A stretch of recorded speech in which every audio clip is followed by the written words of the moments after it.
Ал қазақтарда ертіс сүмбесі, қалмақша эрчісін сүме деп аталған.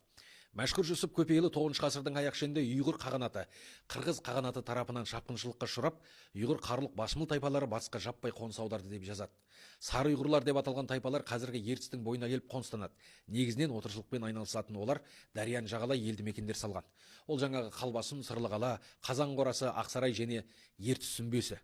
Одан қалған ең соңғы ғимарат 19 ғасырның басына дейін сақталған екен.